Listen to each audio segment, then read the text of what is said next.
Okay, so a couple of little housekeeping questions we forgot to talk about. If the heat or air isn't right, you need to talk to your own person for that.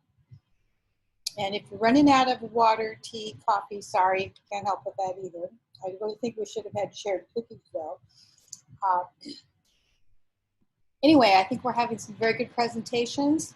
I'm totally looking forward to this next one. Vicky Trabosh from Portland was actually one of our backup call speakers. We had to have a change there, and I just appreciate her eagerness to jump right in and her introduction. Vicky is passionate about changing the world. As an executive coach and international speaker, she strives to make a difference in ways that are lasting and sustainable. In 2005, she co-founded the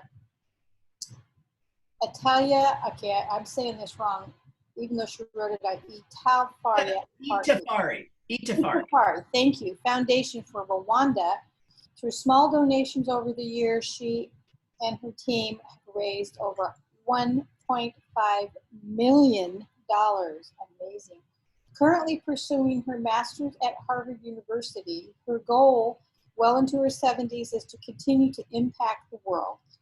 As incoming foundation ambassador and president of the Zonta Club of Portland for the 2022 biennium, her hope is that today you walk away with some new ideas and ways to raise money for your club and the Zonta Foundation.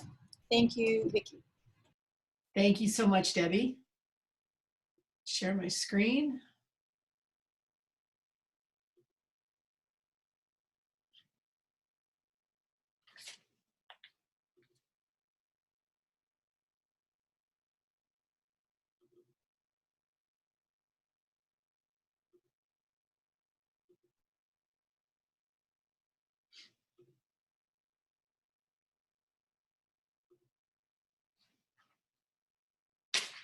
Okay. Thank you all.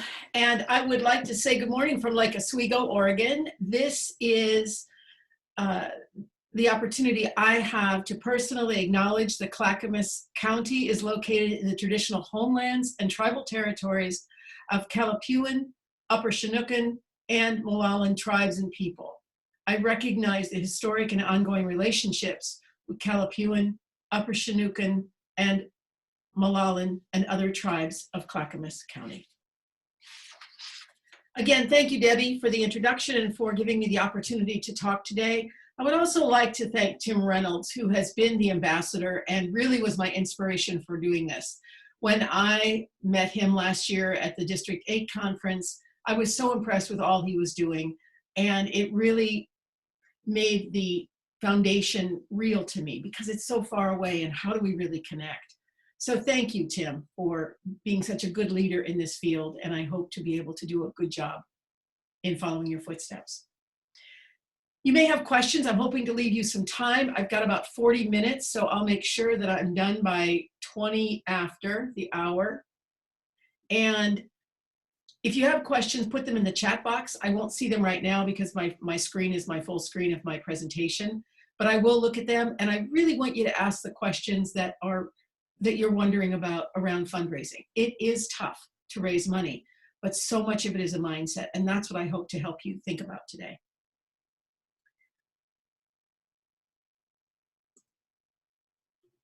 There we go. So here I want to talk about now today's takeaways. And these are the questions we ask ourselves, always, but especially during COVID-19. When is the right time to fundraise? How do we create interest and raise money when you're competing against so many other great causes? What are the 5 steps I believe will help propel your club to higher levels of success? And what part can you play in the Zonta Foundation going forward? In times of crisis, we often want to step back. We often want to shrink a little bit. And we need to take care of ourselves first. So I really understand that.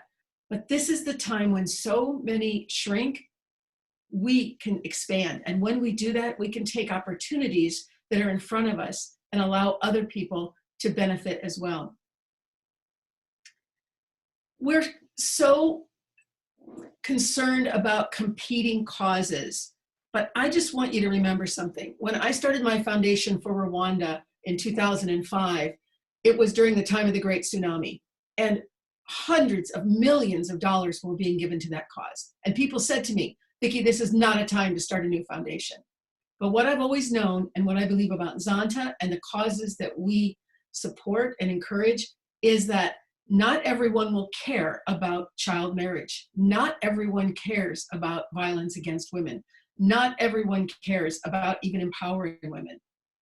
So just as not everyone cares about those things, not everyone cares about a tsunami or getting aid to frontline workers or fires or earthquakes or anything. And that is not a judgment on them. That is an understanding that we don't have to reach everyone, but we have to make sure we're available to reach those people that care about what we care about. When I started my foundation in 2005, I had a friend come in and do a strategic planning meeting. And she said, and I'll never forget it, she said, a message without a messenger is lost. And many of us have said, Zonta feels like a best kept secret in some cities and in some states and in some parts of the world. That's our job, to figure out how to make that best kept secret no longer a secret. I am going to take all these slides and make a PDF. So I will have that available for everyone that's interested. So if you're taking notes, take notes on things you want, but you don't have to take screenshots of my presentation or anything like that. I really want to thank my local Portland club. This was the 6 of us freezing our little knickers off in November of 2019. We had a bridge lighting in Portland, and it was an amazing moment because the people that were there were absolutely able to stand up for it. It was cold, it was rainy. Really, my favorite moment was Kelly Scott, who was our president, and she's a jogger, evidently, because people would start to walk by and she would jog next to them and talk to them and bring them back to talk about our purpose and our cause. And it was a wonderful moment to remember that it is not how many of us gather, it is how many of us gather with passion. And that's what you see here is our little passionate group. I want to tell you a little bit about how I found Zonta. And it was because of my mother, Rita, who is my shiro. And my mother was never involved in anything when I was growing up, except work and family. That was her thing. She wasn't a girlfriend kind of person, but she loved her family and she worked full time. And she was a member of Zonta in the 60s and 70s in Fort Wayne, Indiana. And that was the only meeting my mother went to outside of work and family. And it was always imprinted on me that Zonta was important to her. And I didn't ask her a lot about it, but her pride in being a member of Zonta, she was an accountant, so she was the treasurer for the club. I remember that. I became a treasurer. I became an accountant because of my mom. But watching her really connect with other businesswomen was really powerful. So I want you to remember why you care about Zonta and the issues Zonta cares about. When I was looking at how I was going to make a different impact in the world, I've spoken at the United Nations, had the honor of doing that in 2006. And as I'm in my early 60s and later, I want to know how I can make an impact. I was having lunch with a friend from out of town, and she said, have you ever heard of Zonta? And my mother, those of you who don't know me well, Rita is the inspiration of my life. She's the reason I went to Rwanda. Longer story, not for now. But when my friend when friend Elizabeth said, do you know about Zonta? They're involved with United Nations. I found Kelly, or Kelly found me. I think she was so responsive and came to my office. She started talking and I said, I'm in. And she said, don't you want to know more? I said, I know enough. I think I'm in. So it's really been a joy. But I joined Zonta because it aligns with who I am and what I want to do.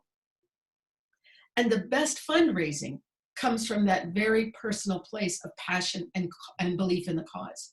There are many people who say you should do this and you should do that. Well, I tell people, don't should on me and don't should on yourself. So listen carefully. Don't should, S-H-O-U-L-D. We shouldn't do this and we shouldn't do that. We should do what we want to do. And one of the things, this is just a very small side note, my mom's club in Fort Wayne is gone. And I Googled it after I joined. I hadn't thought about Zonta for years until I decided to join the club. And when I Googled it, the club was gone. I called International in Chicago and said, do you have the records? Because I don't know how many of you feel, but anytime I see my mother's name or imprint on something, it's just everything. There were no records. They had no history. And Zonta was in Fort Wayne for a long time. So for each of you in a club now, please keep good records. We were talking at a meeting the other night that so much has gone electronic, which is so good, because what I would give to see my mother's meeting notes, or she probably was even secretary, she did it all.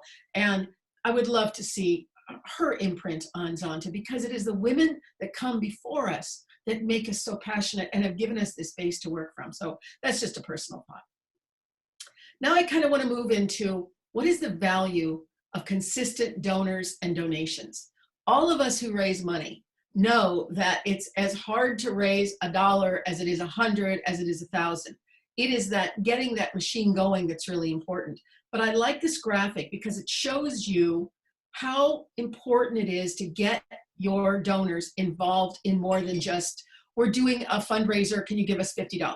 That's great, but look at these statistics about what percent of the people of donors are enrolled in monthly giving programs. 45% of all donors are enrolled in monthly programs. If you don't have a monthly donor program, this could be something we're missing.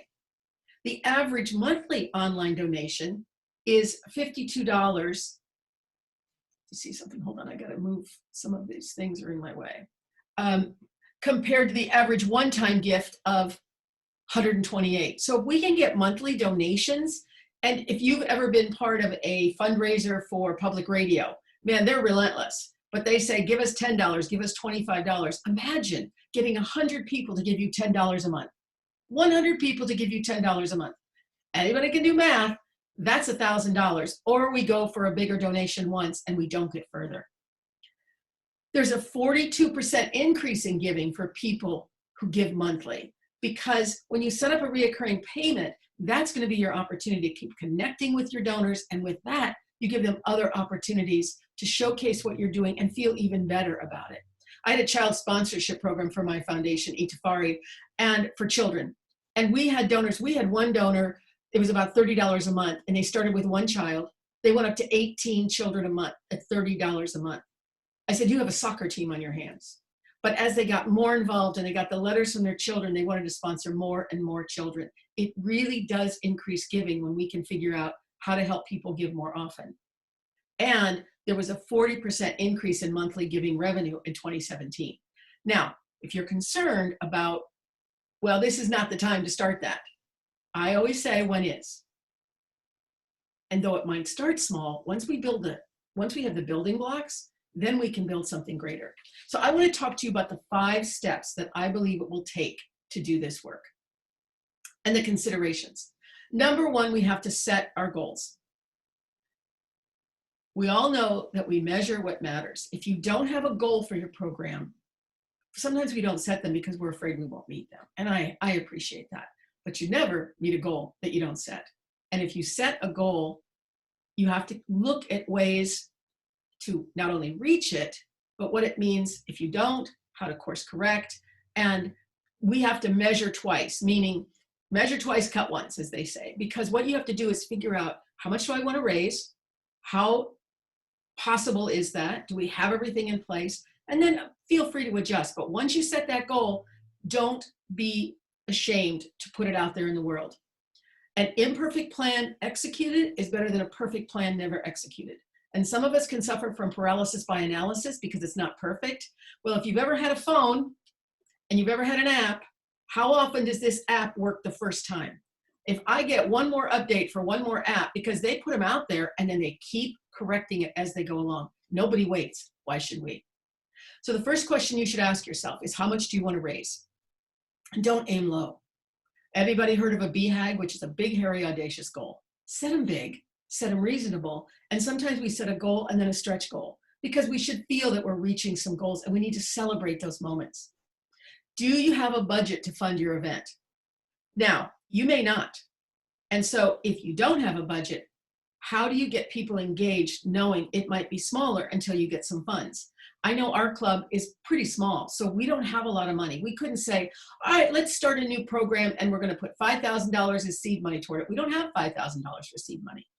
So don't worry about where the money's going to come from first. It's kind of like setting your goal. What is your budget for your goal? And is there club-wide support for your idea?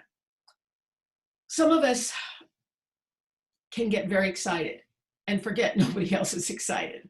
The trouble with that is, as long as you're in front and you're leading it and you're doing all the work, it's kind of the story of the little red hen. Remember the story of the little red hen? She said to the cat, the rat, and the pig, "Who will help me plant the grain?" "Not I," said the rat. "Not I," said the pig. "Not I," said the cat. And she went through this whole process of making bread, and nobody wanted to help her until they wanted to eat it at the end. And then she said, "No, you can't eat it." It's a great leadership story, by the way. We don't want to be the little red hen. We have to make sure that whatever idea we have, even at the board level, should be accepted and championed by the entire team, because that will help make reaching our goals easier. And have you given yourself sufficient time to create, promote, and execute your event? We sometimes play catch up. Sometimes I feel in my own life like I'm chasing a bus down the street. I've got to catch it because I've got to get to the next place. We really have to build these things out in a strategic way, so there's plenty of time to make sure that we can create a good event and we can promote it, and no one gets overwhelmed, because we're going to need everyone's help. So you need to have everyone volunteer that wants to, and put them in the role they want. I hate it when people say, "Okay, who wants to figure out the budget?" "Well, I'll do it. No one else will." There are people in your group that love to do accounting and budgeting, and there are others who would rather be out front with social media.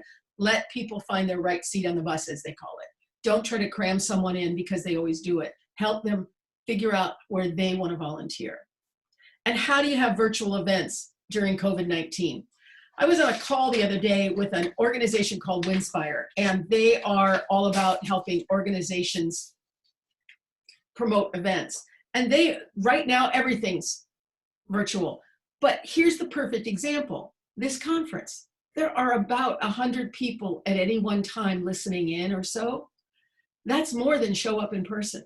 So if you come up with an agenda and a meeting idea, an online auction, there are ways to do all these things. And I do have resources. I'm not going to go into them all now, but as your incoming ambassador, I want to be here for all of you. I'm open for phone calls.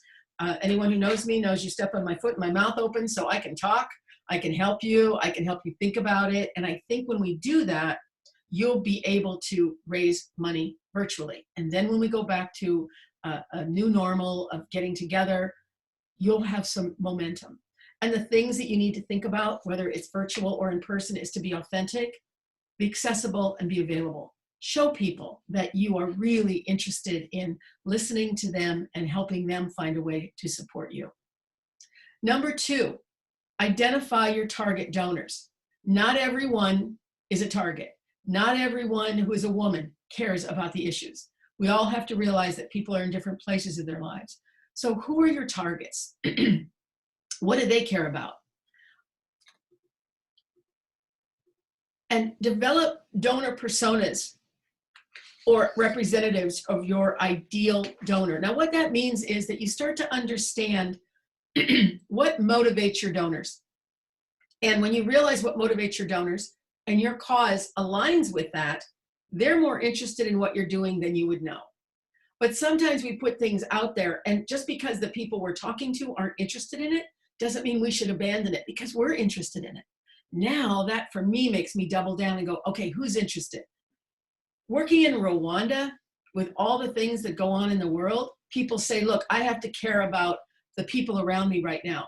I agree. And how many people want to deal with something else? There are those that are our ideal donors. Child marriage is a big issue. Human trafficking. I'm going to talk a little bit about that later. The things that we care about, not everyone cares about or even understands what the issues are. So that's part of our education, but it helps us develop our ideal donors so that we're focusing on the right people. One of the ways to do that is to interview 3 to 5 donors of diverse backgrounds to learn what they care about within the Zonta's mission, and in particular, your club. That's where a Survey Monkey comes in really handy. You can definitely interview them in person, which is a great tool, but you should have a list of questions. Everybody should ask kind of the same questions, even if they're a little different, so that you say it in your own unique way. But what happens when we interview donors and come back? If any of you have ever done this in business, and I really loved what think it was Barbie, did this morning about asking us all the things we believe we are. When you ask other people, who do you believe Zonta is, you will gain information that will really help you appreciate, wow, this is who they think we are. How do we make that align? Or how do we realize this isn't what we are, or maybe we're missing something? That's the power of interviewing donors. That's how you find your target donors. The next idea is to brand and plan your multi-channel campaign. That sounds so technical, but it's not. There's ways to do that. It's your website. Are you predominantly displaying your donation tab and special event? These things can get buried in our website.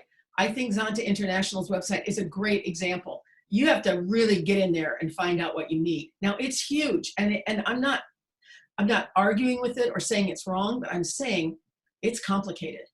But if you go to Zonta, you'll see a donate button right on the home page, or a place to donate. A lot of people really just want to donate. They don't want to read about it. They don't need the big story. Make it easy for them. And they have found that donation buttons, I don't have the statistic, but there's like a 40% higher rate of donations when you put a donation button on your homepage. Donate now, donate here. And your campaign, like for instance, the Portland chapter, we're doing the selling the flowers right now. We had our web person put it right on the homepage. When you open the homepage of zontapdx.org, you see our buy flowers, buy seeds, which you are all welcome to do. But that's because not everybody wants to dig through our website. So make sure your website is really open. And you need to talk about why people should give. So you might have some facts from Zonta when they go there, and help them understand that, yes, this is who I want to give to. Email. You have to reach out to existing supporter base and define your segment and their interests. Again, this is really important. These are your regular donors, your friends, the members of your club, other clubs.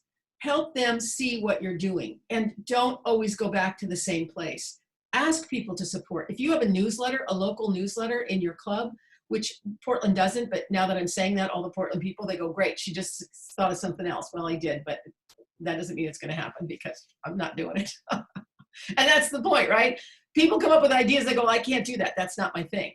But if we're reaching out, I know when we reach out to our regular donors, friends of Zonta, therefore our events, therefore our monthly meetings. What if we had something else to offer people, even at a time of COVID? And it may not be an ask for a donation. It's just engaging them as regular members of people who are champions of Zonta, whether they give now or not. Social media. I want you to really think about how you use your social media channels and to keep followers updated. I gotta say, in our club, Helen Garber is a social media queen. Thank you, Helen. I know you're watching. And really, I look at our Facebook page, and Helen is putting important things and keeps it updated, and so are many others. So think about that. Once we start something, are we continuing with it? And you have to find someone who likes being on social media. And this isn't a judgment, but find people who love this as much as, say, I love looking at a balance sheet, which I sincerely do. But ask people, how much do they want to be involved in social media? If you want to brand something, we had an event over a year ago when I bought Michelle Obama tickets, which the club bought for me, and then we auctioned them off so that people could see Michelle Obama speak. Part of our success came from social media, and part of our failure came from we didn't have enough people seeing it. Way too many people after it was over said, oh, I wish I'd known you were selling these raffle tickets to buy the Michelle Obama tickets. I would have bought one. A message without a messenger is unheard. So think about how you will get social media up and running. And then within your club, keep your members informed so they don't feel pressured to donate, but want to share the event or campaign. So many of us take fundraising personally. It's not personal if you say to me, no, I cannot help you, Vicky, with Rwanda. It's okay.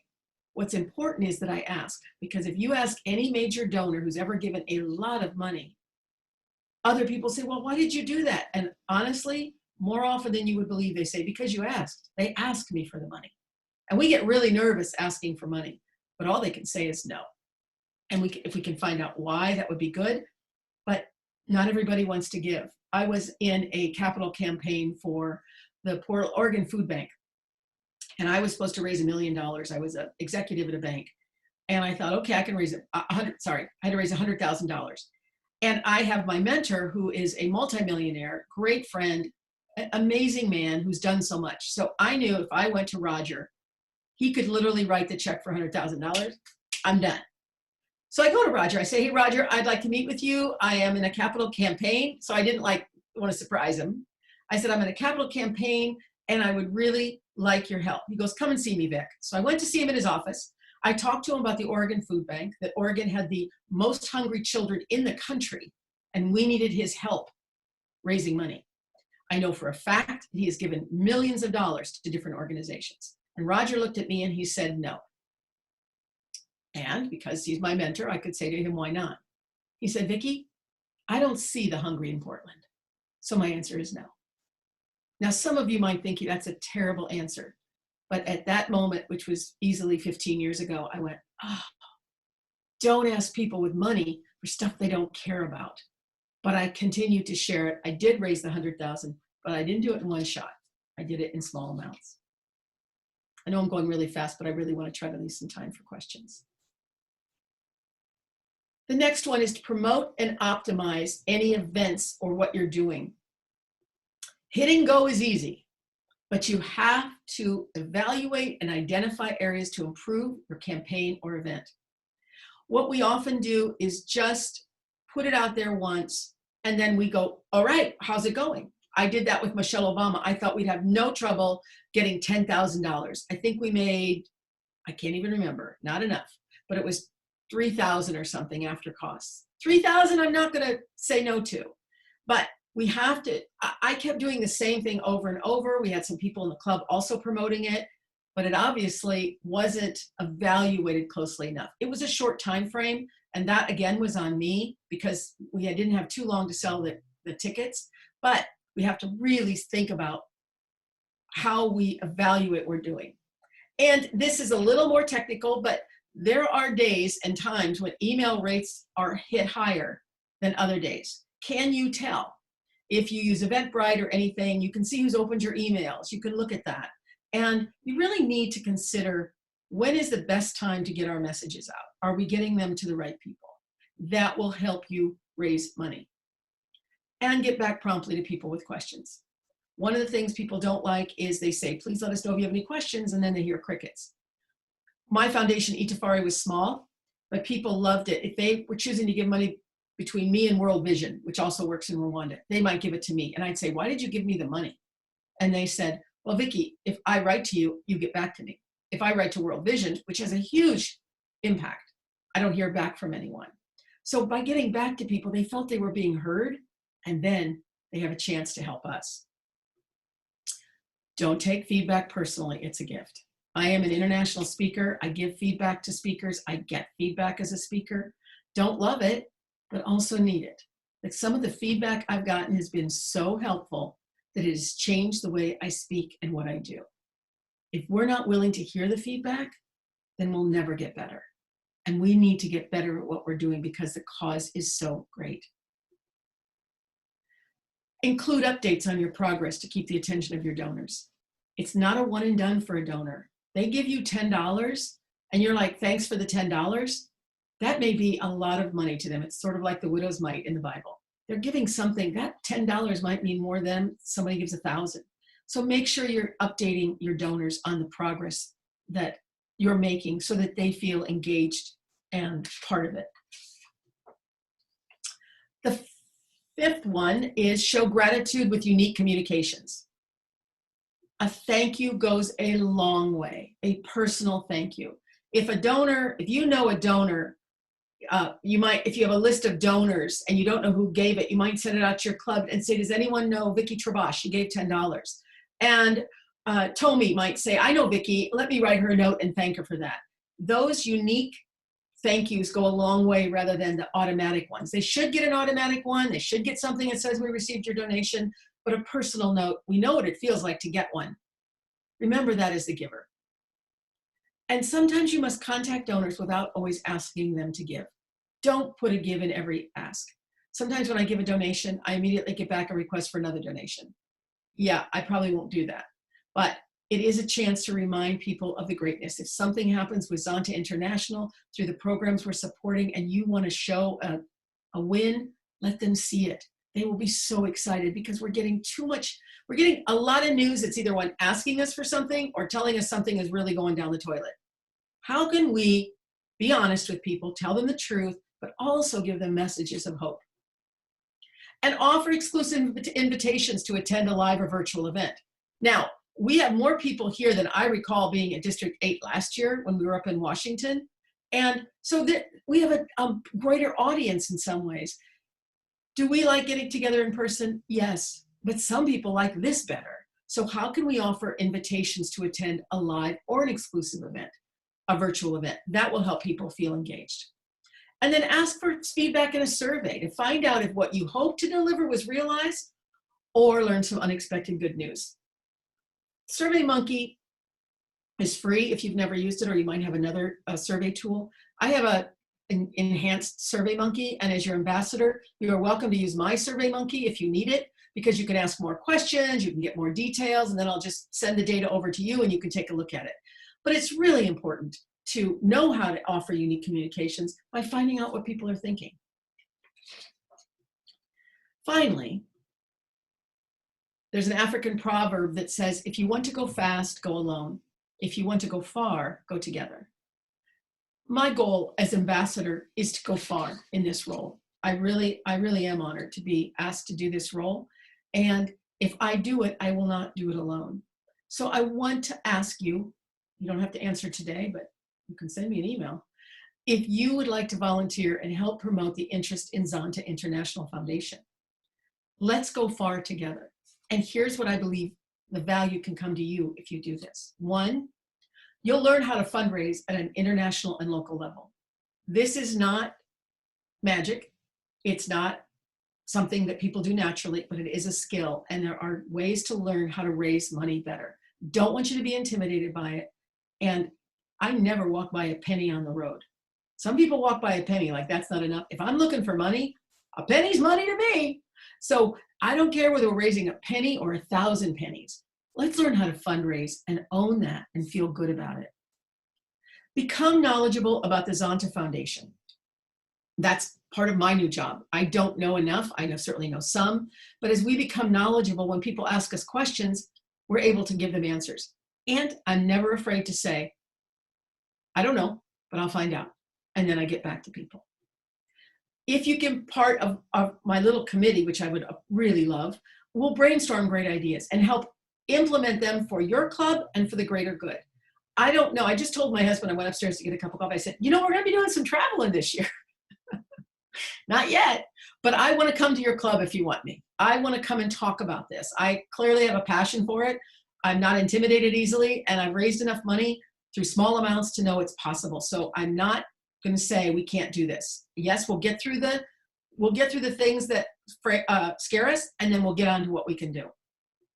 And then this will also I believe can help you fulfill your personal desire to make a greater difference in the world.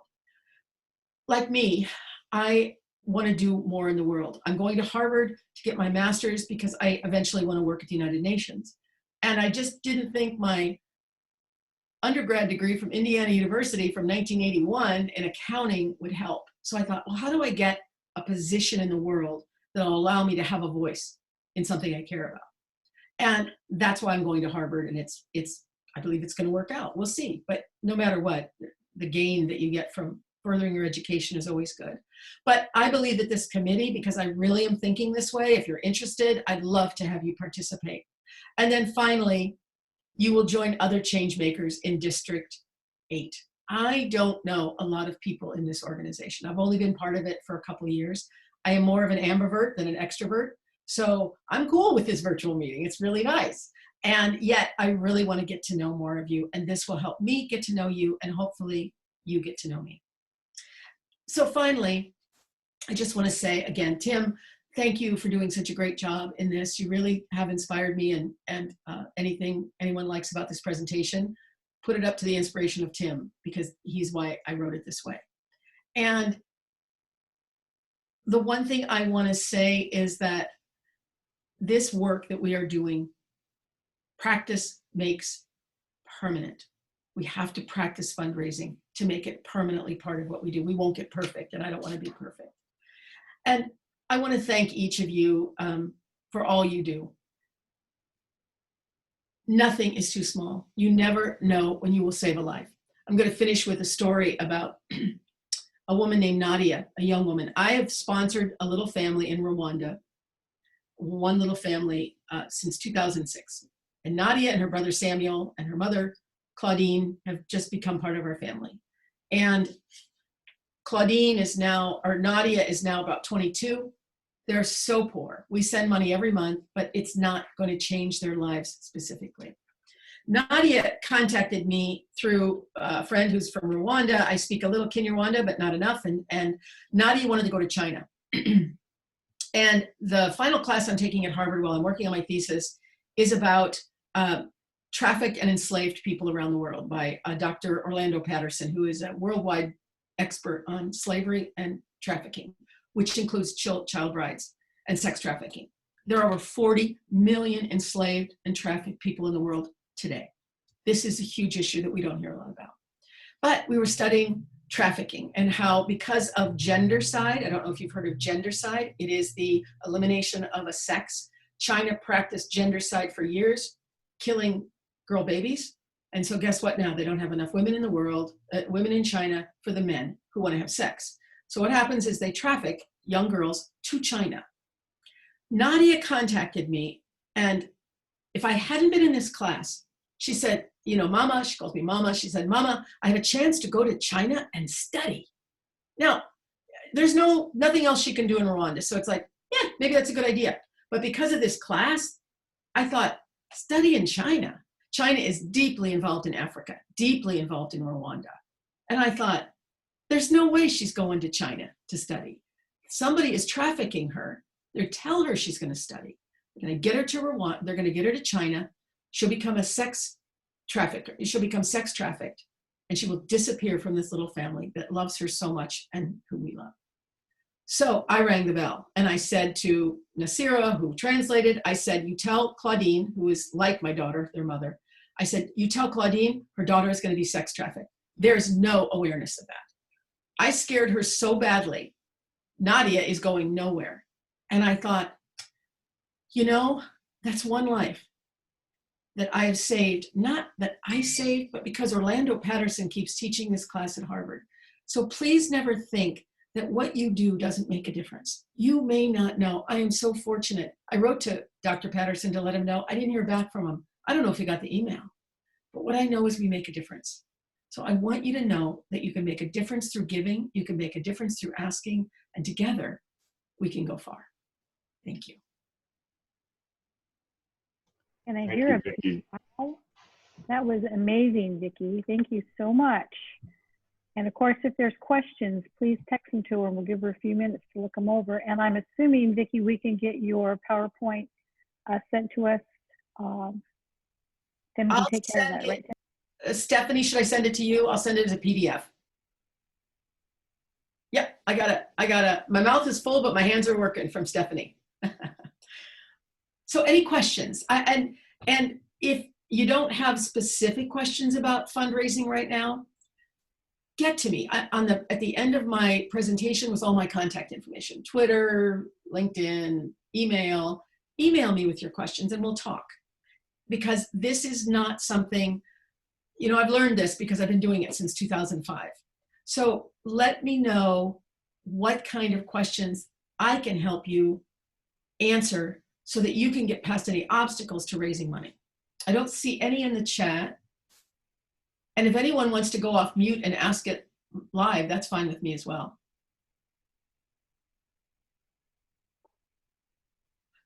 Yes, Cindy. So this is Cindy from Everett, and I just have a question.